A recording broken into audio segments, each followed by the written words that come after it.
school and get a private lesson from the one and the only Candee title, who's joining us today with Big Reuben. This is the biggest Reuben sandwich you'll ever see. 210 pounds, folks. Good. And he is such a good boy. Candee. This is I think the second or third time we've had Reuben in here. He's even bigger. Yes, he is. He's grown, which I didn't think was possible for a 170-pound dog, but now 210. Yeah.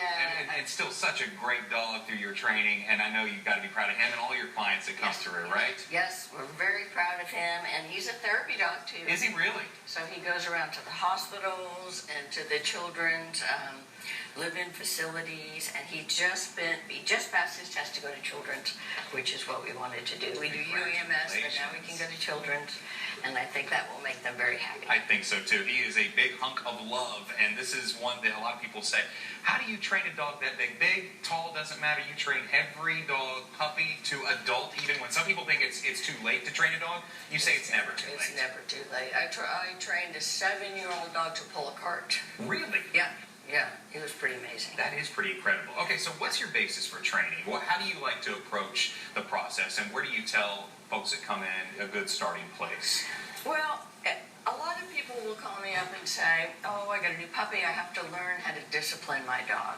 And that's really not the idea. My approach is that you want to catch the dog doing something that's appropriate, and then you say, what a good sit, or what a good down.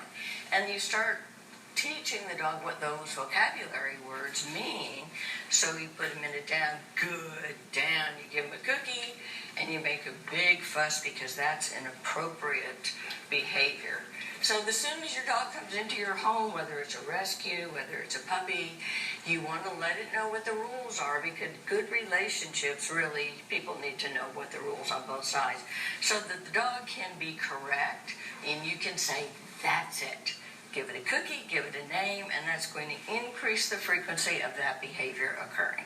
And repetition, I know, is so key in your training too. Yes. Positive reinforcement through that repetition. How do you like to do that exactly? With what type of what type of training? I see you have a lot of little baggies over there. I have these in those. What do you like to use for positive reinforcement? Anything that the dog likes. Okay. So it's easiest to start with cookies, right? Because dogs like cookies. Do you want this? Can you tell me? A little louder.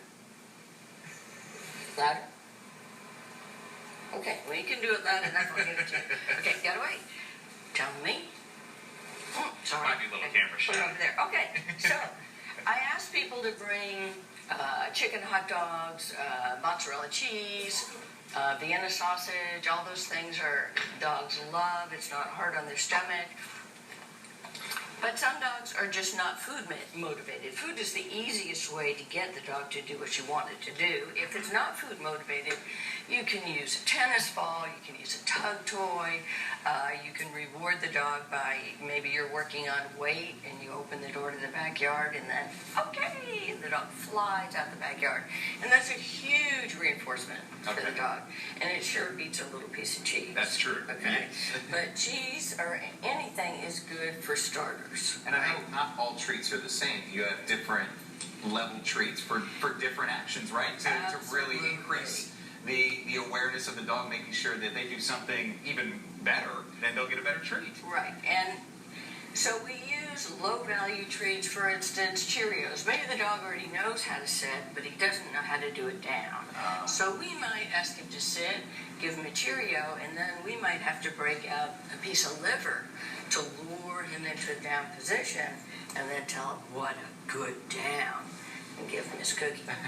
But you always want to use your voice, because you're not always going to have cookies. You might not have a dog that even cares about cookies. So you want to tell them what a good sit, or what a good down. And I have a little bit of a problem, because he needs a cheerleader for an owner.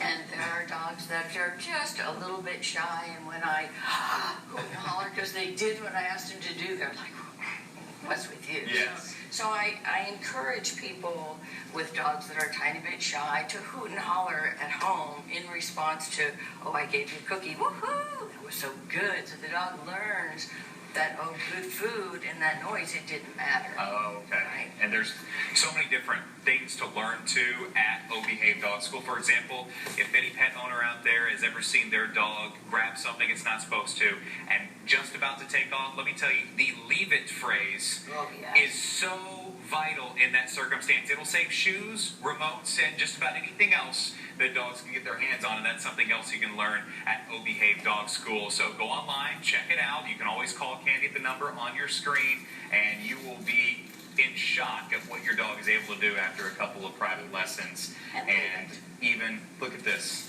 Cheese sitting on these huge paws. Cheese, please. Not going to make a move because she said those words, leave it, until she actually says you can have it. Good. Okay. There it is. Oh, he's a little shy on TV. It's okay. Reuben, always good to see you, buddy. You take care, Candee.